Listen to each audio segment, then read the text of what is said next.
Vous savez qu'actuellement, beaucoup de personnes, quand quelqu'un va croire, d'autres vont croire à certains êtres qui n'existent pas, d'autres vont croire à d'autres formes d'entités qui n'ont pas de sens, qui n'existent pas, d'autres vont croire à une idée, d'autres vont croire à ce qu'eux, ils vont nommer extraterrestre.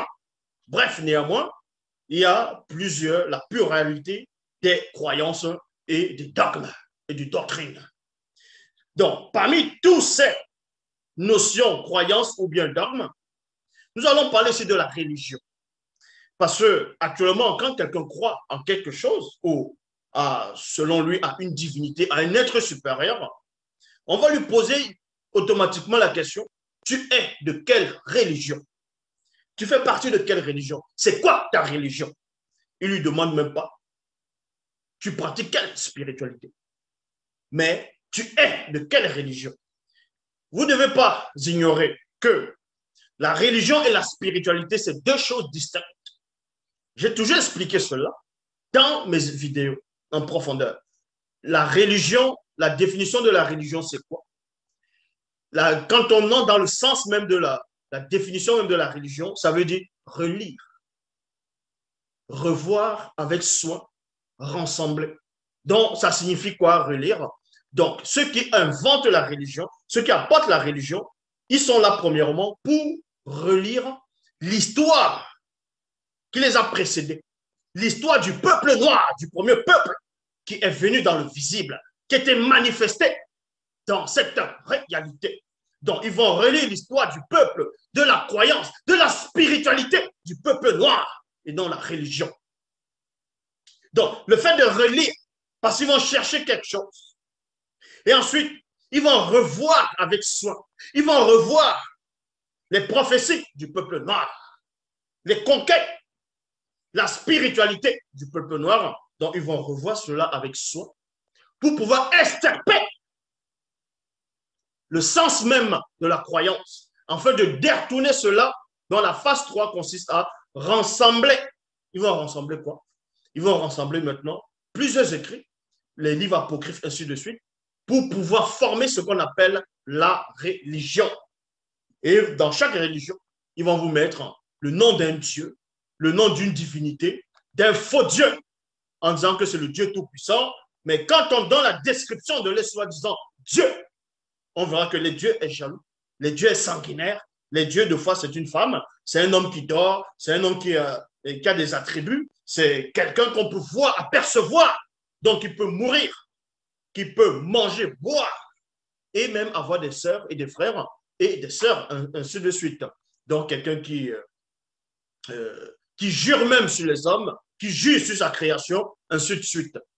Donc, ici, et dans l'autre sens aussi, vous allez comprendre que dans la religion même, la définition aussi dans l'autre sens caché, ce qui veut dire considérer soigneusement des choses qui concernent le culte des dieux.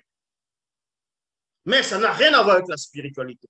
La religion et la spiritualité, c'est deux choses distinctes. La spiritualité, c'est la vie de l'esprit. Est-ce que vous comprenez? Le sens même de la spiritualité, c'est la vie de l'esprit. C'est quand l'esprit va se mouvoir.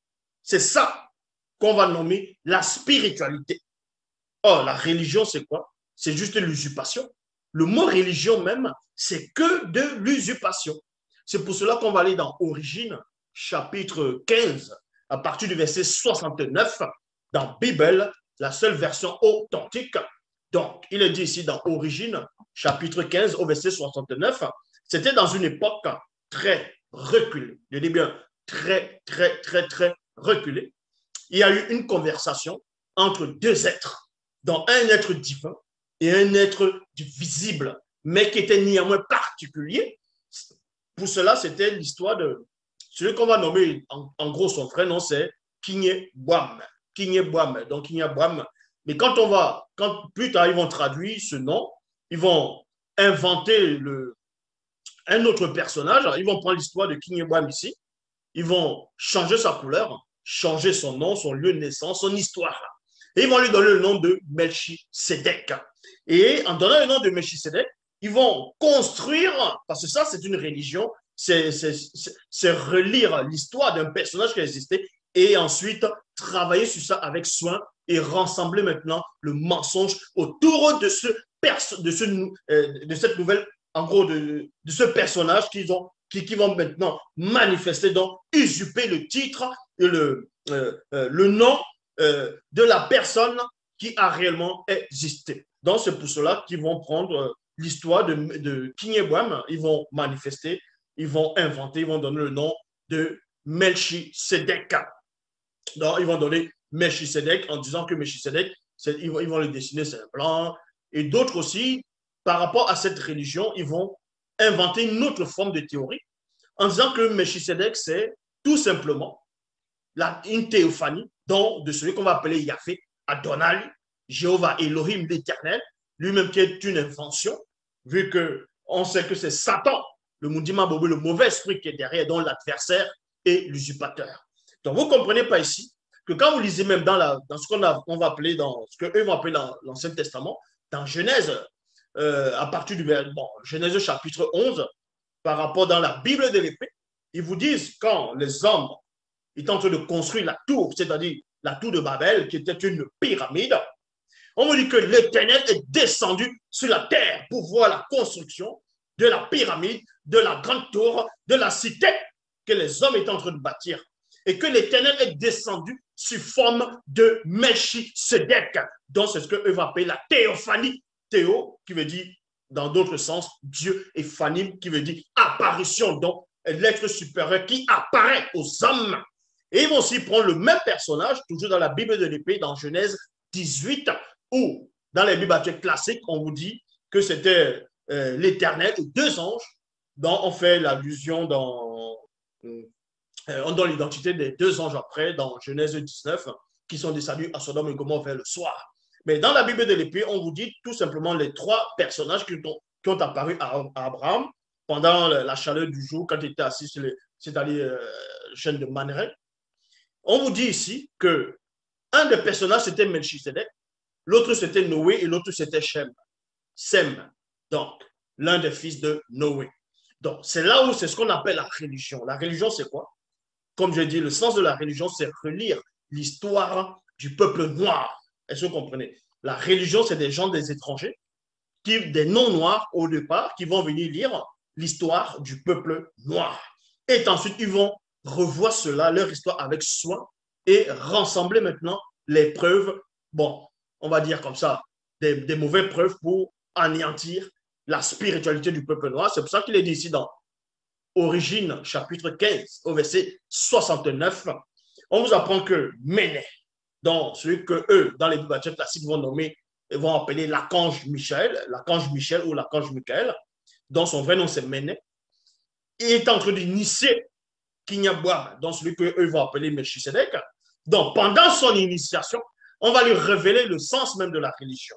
On va lui expliquer quelque chose de le complot qui se prépare déjà à cette époque contre le peuple noir. On vous dit ici dans Origine, chapitre 15, au verset 69, que sache que la quête terrifiante de Satan, le Mundima Bobo, le mauvais esprit, présente une stratégie macabre pour imposer la notion, vous voyez, c'est une notion, la notion de la religion, et non contre la spiritualité, mais contre la notion de la religion contre le peuple noir. Là, c'est un être supérieur, c'est un être divin qui vient du grand ordre des choses, qui révèle cela à un homme qui était quand même hors du commun. Donc, et on poursuit dans le verset 72 à 73, toujours dans Origine 15, il est dit ici, la religion mondiale contre le peuple noir constitue plutôt la fondation même du règne total de Satan, le Mundima Bobo, le mauvais esprit, dans le visible, il y a virgule, sans laquelle son plan contre le peuple noir serait irréalisable. Il y a point ici. Et on poursuit dans le verset 73.